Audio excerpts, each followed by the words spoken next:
vamos a leer, solo voy a dar una pequeña explicación y un pequeño repaso de lo que vimos el mes pasado. Estamos llegando a la conclusión de este gran capítulo que se ha sentido como un libro. Ya hemos pasado un buen tiempo estudiando este relato hermoso y único del Evangelio, que van detalles que ni Mateo, Marcos, Lucas o Juan entraron. Todo el capítulo te demuestra quién es el Mesías, representativo de Israel, representativo de los gentiles también. Te demuestra su divinidad, te demuestra su humanidad, pero el punto focal del texto es que el Mesías, esta persona enviado por Dios, va a sufrir y morir por los pecadores. Y el relato no acaba ahí. Dice en el versículo 10, cuando llega hasta el punto culminante de la narración del profeta Isaías, dice que luego, después de morir, que va a vivir largos días. Y la voluntad de la mano de nuestro Dios será prosperada en el Mesías. Claramente implica una resurrección. Una resurrección que sería a base del poder de nuestro Padre Celestial y también en virtud por el propio Mesías, por su deidad, por la vindicación de que Él nunca pecó y que por lo tanto la muerte no tiene una posesión legal en Él donde lo puede retener. Y hemos visto todos esos factores hermosos que son parte íntegro del mensaje del Evangelio. La resurrección del Mesías, aunque no hablamos mucho de esta doctrina, es la doctrina central de nuestra fe. Pablo lo menciona en 1 Corintios 15. Dice, si Cristo no resucitó, vana es nuestra fe. Yo no fuera un cristiano si Cristo no hubiera resucitado. Nosotros no proclamamos una doctrina que es basada en promesas sin sustancia o sin evidencia. Y el día de hoy, queridos hermanos, de eso voy a hablar. Voy a hablar sobre una cosa que casi no hablamos. Voy a hablar sobre la evidencia de la resurrección de Cristo Jesús y lo que significa para nosotros la resurrección de nuestro Señor Jesucristo. Porque un milagro tan grande, tan único, tan distinto, va a tener compactado todos estos factores que son inmensamente necesarios para aclarar. Y los voy a poner entre la espada y la pared. Para aquellos quienes somos cristianos, quienes somos hermanos en la fe, los voy a poner en una posición donde se va a demostrar de que siempre hay más que aprender en la palabra de Dios. De que si uno se queda estancado en los mismos puntos que se hacen en los versículos que leemos cada semana o cada día, siempre hay más que considerar. Y para nuestros amigos y amigas, quienes no han obedecido el llamado de nuestro Señor Jesucristo, también les voy a poner amablemente entre la espada y la pared. Se requiere una decisión después de leer todo esto. Se requiere ver la evidencia de la resurrección de Cristo Jesús, el significado de ese milagro y tomar una decisión y decir, ¿es suficientemente convincente para mí responder al llamado del Evangelio a pesar de que tengo todo esto a mi disposición que me demuestra que Dios existe y que Dios quiere que yo sea salvo y que si no respondo positivamente al llamado del Evangelio, seré condenado? Y justamente, todo se centra aquí. Por eso es tan único, tan fundamental esta doctrina, porque hace que tomes una decisión. No solo proclamamos, queridos hermanos, la muerte de Cristo Jesús, proclamamos la resurrección de Cristo Jesús. Tenemos un Salvador que no permaneció en la tumba, tenemos un Salvador que resucitó con el permiso de nuestro Padre Celestial y con su propio poder. Y eso cambió y revolucionó el mundo entero.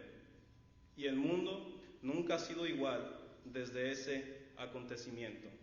Y su mundo, queridos hermanos y hermanas, y queridos amigos y amigas, tampoco es igual después de oír esta proclamación del Evangelio, el cual entraremos en gran detalle el día de hoy, en este sermón que también tiene formato de clase, de un estudio formal. La evidencia de la resurrección de Cristo Jesús. Hemos visto que primeramente la resurrección, cuando habla la Biblia sobre la resurrección de Cristo, es literal, lo presenta en una forma que no es ficticia, que no es poética, lo presenta que Cristo en verdad murió y que Cristo en verdad resucitó de entre los muertos. Te lo presenta como algo que fue inmensamente necesario y que se ocupa una respuesta de nuestra parte.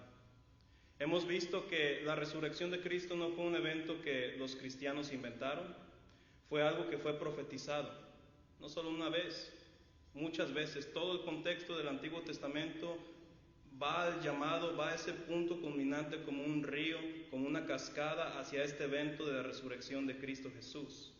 Lo vemos en forma indirecta como Oseas 6, versículo 2, donde dice que después del tercer día resucitará. Quizá hablando de Israel, quizá hablando más allá de Israel. Aquel quien representaba a Israel, nuestro Señor Jesucristo, el Mesías. Habla directamente sobre la resurrección de Cristo, la Biblia, en el Antiguo Pacto. Habla sobre Salmos 16, versículo 10, porque no permitirás que mi alma quede en el Hades, eso implica resurrección. Isaías 53, que muere y luego vive largos días, ¿qué significa eso? Resurrección. Y vemos profecías que colaboran unos con otros para establecer la humillación y el sufrimiento necesario de nuestro Señor Jesucristo, al igual con la gloria y la exaltación de nuestro Señor Jesucristo, el cual une a ambos en su muerte y en su resurrección. Y una doctrina tan importante que toda la Biblia demanda atención, que toda la Biblia te apunta a este evento en donde Dios, según Gálatas 4:4, acomodó todos los variables de la historia del mundo, del contexto sociocultural grecorromano, y donde acomodó todo para que Dios ejerciera su diestra en la manera menos esperada, a través de la resurrección de nuestro Señor Jesucristo. ¿Hay acaso, queridos hermanos, suficiente evidencia para que yo crea en una doctrina tan central en la Biblia? Y mi respuesta es que por supuesto lo hay. Ahora, cuando hablamos de evidencia siempre viene a la mente la ciencia, siempre viene a la mente la matemática, la lógica, etc. Entonces cuando queremos establecer algo verídico, decimos, bueno, ¿qué dice la ciencia al respecto? Pero aquí, hermanos, no es como que yo pueda ir a un laboratorio y tratar de formar una hipótesis y poner esta doctrina en unos tubos y luego experimento, no lo puedo hacer. Dios creó la ciencia, pero también Dios puso límites en la ciencia. La ciencia no lo sabe todo. La creencia de que la ciencia te puede dictar todo es una falacia, es una equivocación, porque la ciencia, por ejemplo, no puede enseñarte ni puede establecer para ti verdades morales o éticas. Tampoco puede establecer hechos epistemológicos sobre el conocimiento. Solo es un medio de conocimiento, pero no te puede establecer todo. Y la ciencia no puede hablar sobre hechos históricos tampoco.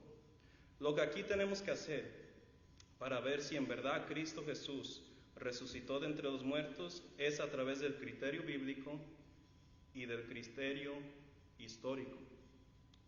Según los historiadores, cuando se quiere establecer la veracidad o la verdad de un evento, por ejemplo, lo del Titanic, lo primero que tienes que hacer es establecer puntos que son irrefutables, puntos que en verdad tenemos testimonio histórico de que esto sucedió.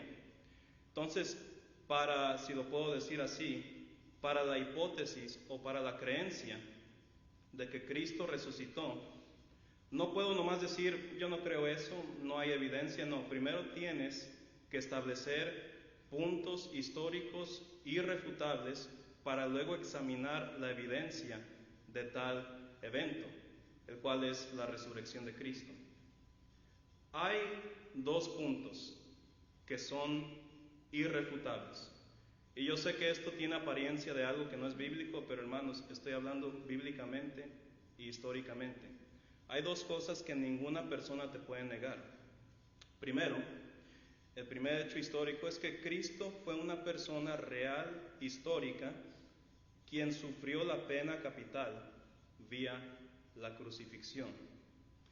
La Biblia, todo el Nuevo Testamento te lo proclama, dice Cristo Jesús, nosotros interactuamos con Él, nosotros comimos con Él, nosotros vimos su crucifixión y nosotros vimos su resurrección también.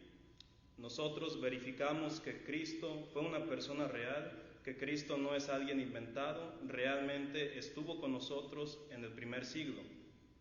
Y dices, bueno, eso dice la Biblia. No, también lo dice el historiador Tácito de Roma, lo dice Josefo, el historiador judío, y lo dicen los propios enemigos de Jesús. En ese entonces lo dice el Sanedrín en la tradición oral, que Cristo en verdad vivió en el primer siglo y que Él sufrió la pena capital. Ese es el primer punto para consideración. El segundo punto es que después de sufrir la pena capital vía la crucifixión, Cristo Jesús fue enterrado por José de Arimatea, alguien quien simpatizaba con Cristo y alguien quien dio su propia tumba, que la adquirió con mucho dinero y la ofreció para sepultar a Cristo Jesús. La Biblia te lo menciona y no hay ningún argumento que te pueda deshacer esto. No hay otro punto histórico a la disposición de escépticos o de cristianos para decir, yo no creo que José de Arimatea ofreció su propia sepultura para esto. Esto es innegable. Marcos relata sobre este evento y Marcos parece ser que escribió casi inmediato después de los sucesos de la crucifixión y resurrección de Cristo Jesús. Lo que quiero decir con esto es que si en verdad esto fuera falso, el mismo Sanedrín lo hubiera negado, de que no, José no pidió el cuerpo de Jesús. Sin embargo, no hay evidencia para decir que eso no fue cierto. Entonces tenemos dos puntos inmutables históricos a nuestra disposición para ahora evaluar por qué está vacía la tumba de Cristo Jesús. Repito, y ahí lo tienen en el PowerPoint. La Biblia y la historia nos dice que Cristo fue una persona real, histórica, quien sufrió la pena capital. La segunda es que después de su crucifixión, José de Arimatea, un miembro del Sanedrín, ofreció su propia tumba para sepultar a Jesús. Ahora, ¿qué pasó? Ahora ya con esa base podemos nosotros examinar qué fue lo más probable que sucedió. Solo tienen tres opciones, queridos hermanos y amigos. La primera opción es que Él sobrevivió su crucifixión. La segunda opción es que su cuerpo fue robado por sus discípulos. La tercera opción, Cristo resucitó de entre los muertos. Vamos a leer dos textos. Marcos 16, versículos 1 en adelante. Marcos 16, 1 en adelante.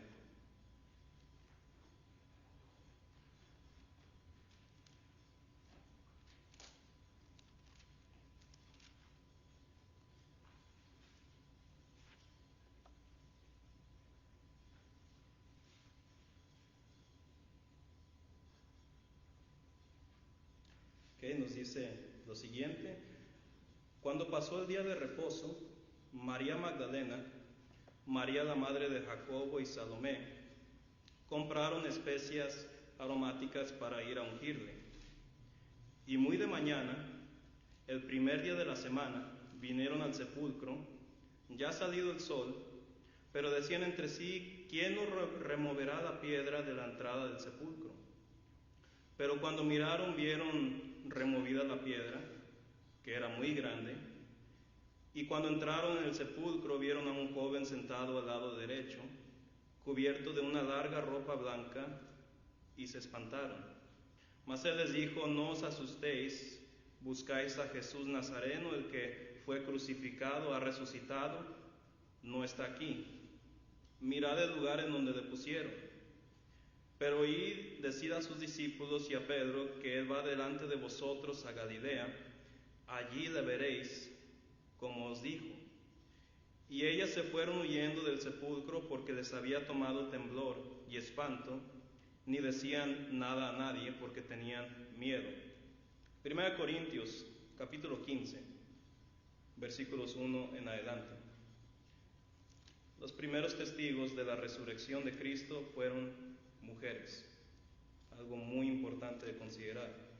1 Corintios 15, versículos 1 en adelante dice: además os declaro, hermanos, el evangelio que os he predicado, el cual también recibisteis, en el cual también perseveráis, por el cual asimismo, si retenéis la palabra que os he predicado, sois salvos, si no creísteis en vano. Porque primeramente os he enseñado lo que asimismo recibí, que Cristo murió por nuestros pecados conforme a las Escrituras, y que fue sepultado y que resucitó al tercer día conforme a las Escrituras, y que apareció a Pedro, a Cefas, y después a los 12, después apareció a más de 500 hermanos a la vez, de los cuales muchos viven aún, y otros ya duermen.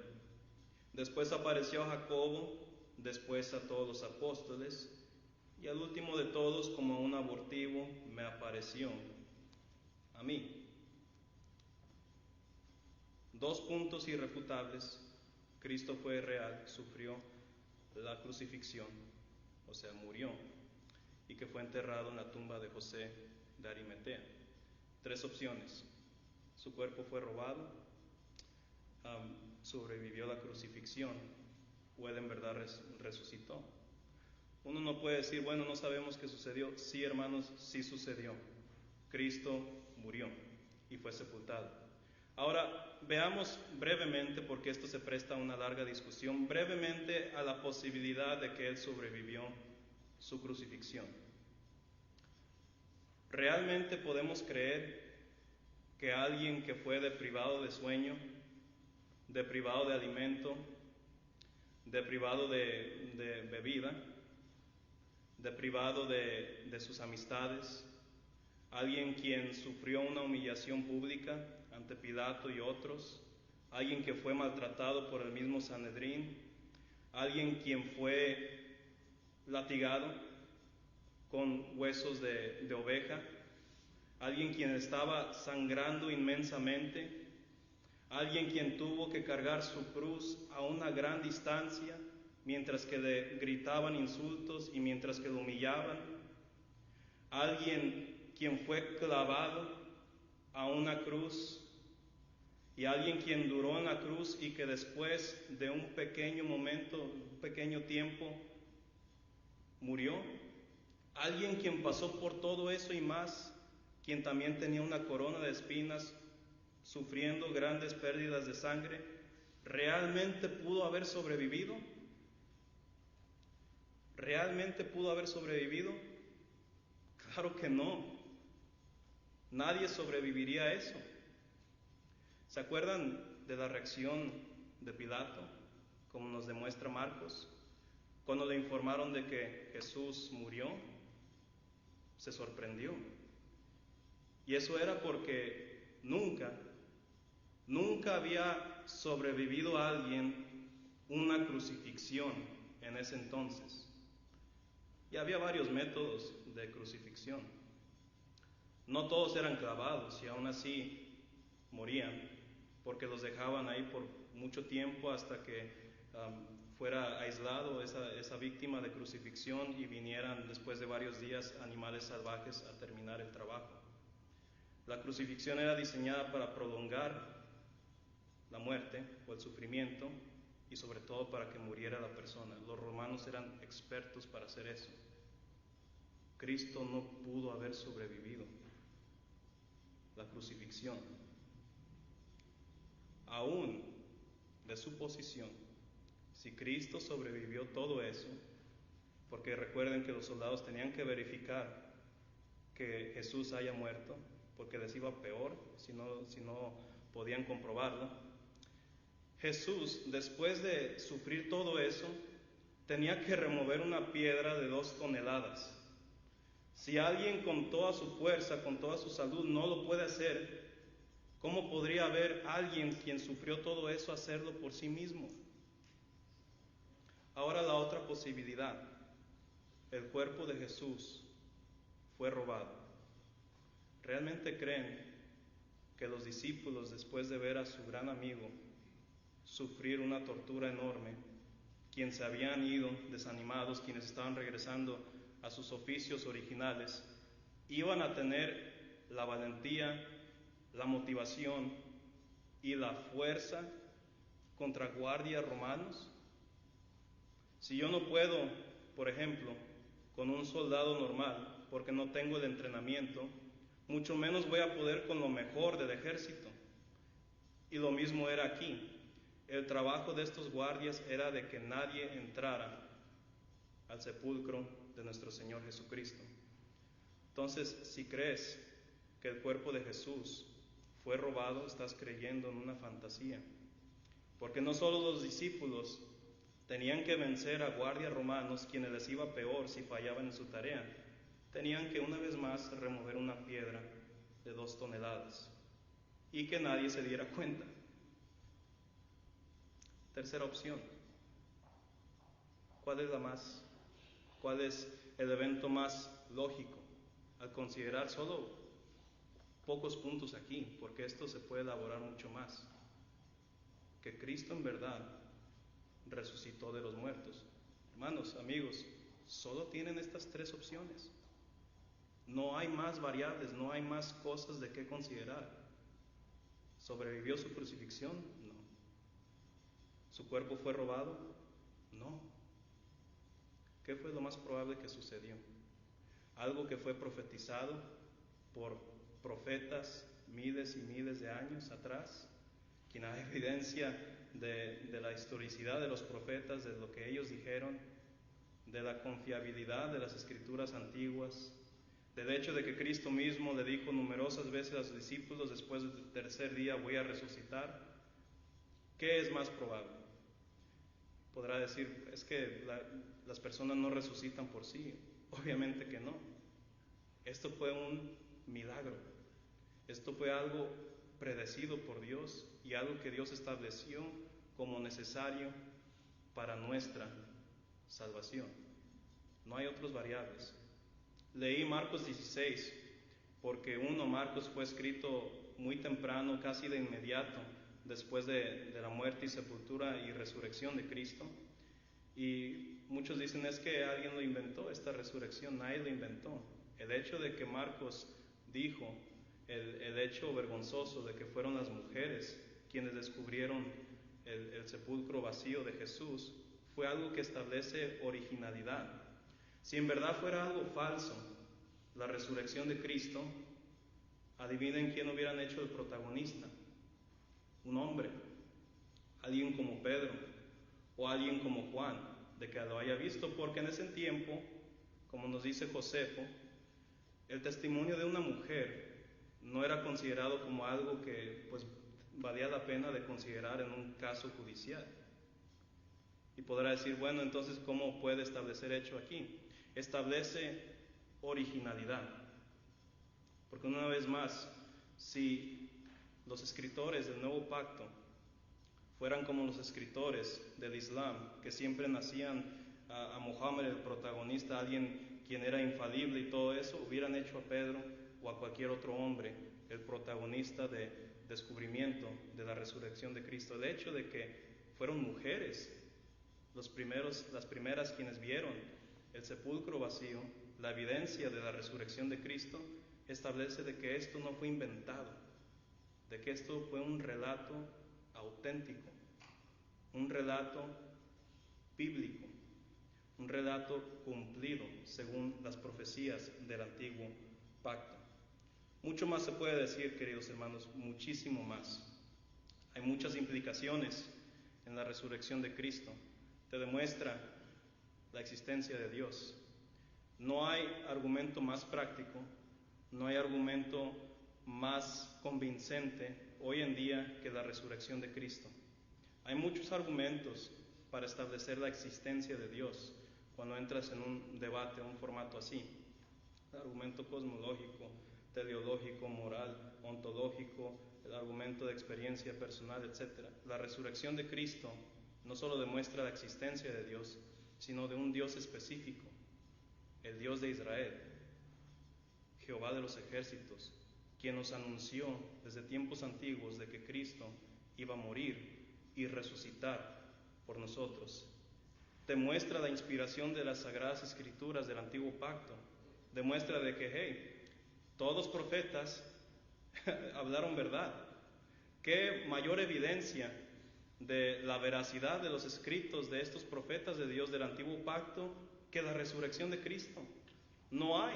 Esto demuestra de que todo lo que dijeron ellos fue verdad. Y demuestra, por supuesto, de que cuando Cristo decía yo soy el camino, la verdad y la vida, demuestra de que Él tenía razón en lo que estaba diciendo. Y demuestra, por ende, que todo lo que Él enseñó fue y es cierto.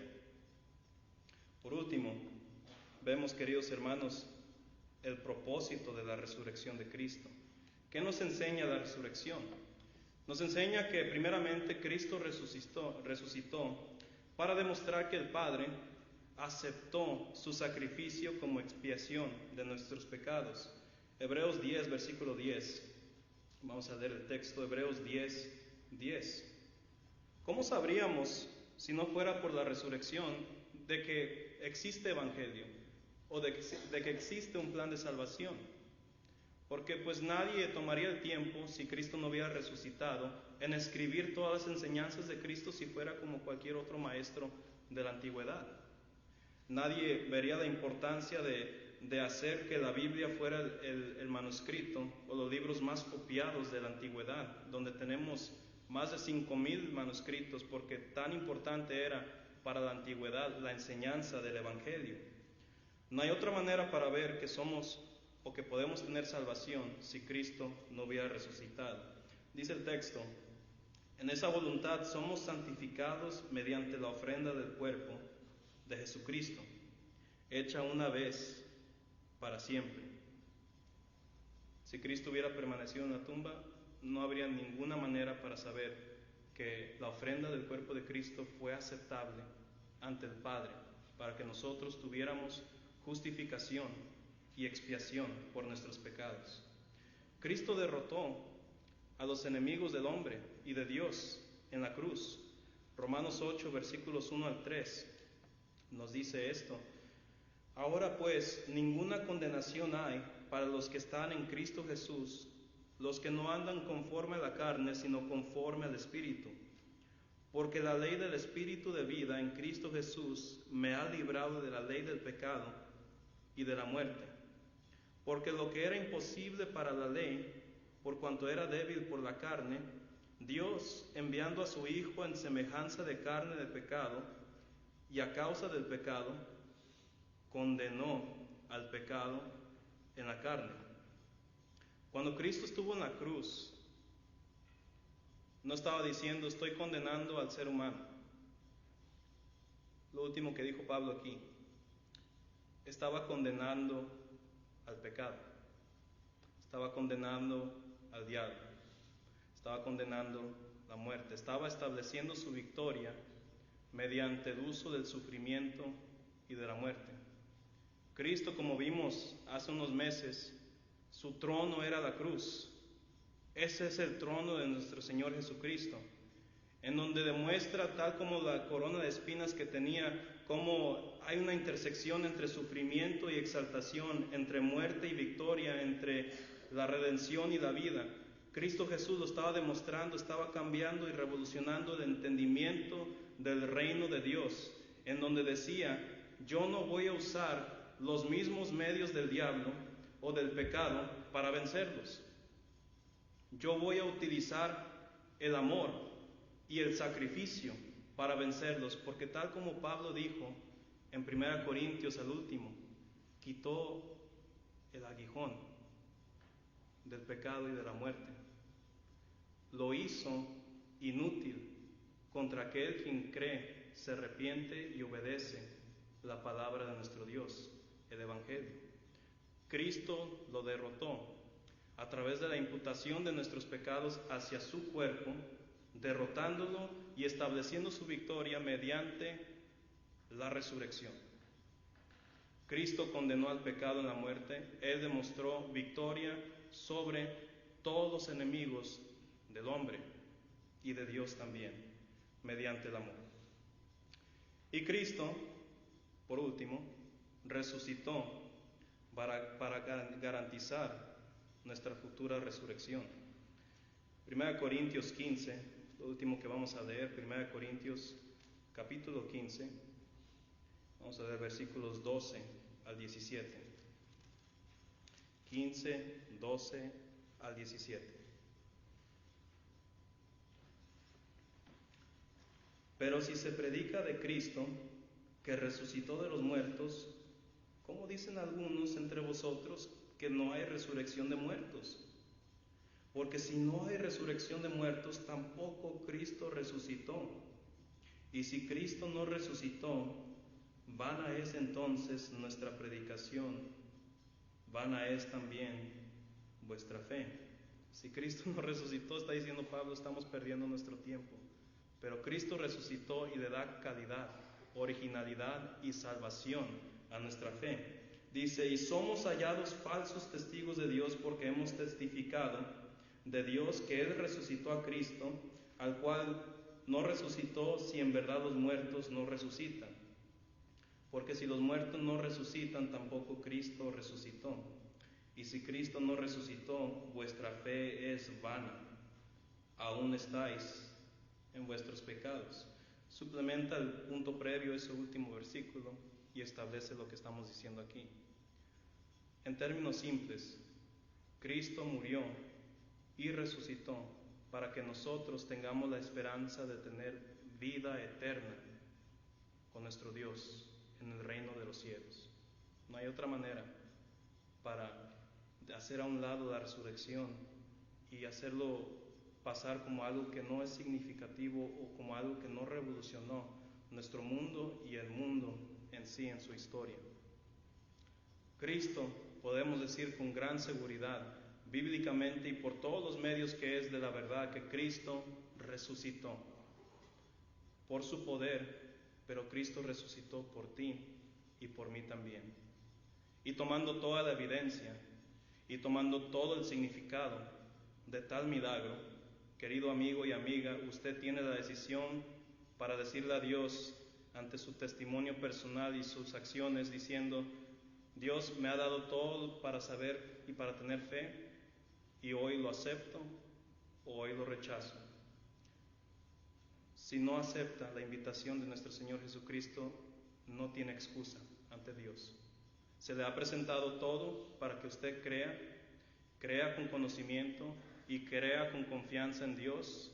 Le invito a que acepte la invitación del Evangelio, creyendo, arrepintiéndose, confesando en el señorío de Cristo y siendo bautizado para la remisión de sus pecados. La invitación está puesta. Que Dios los bendiga.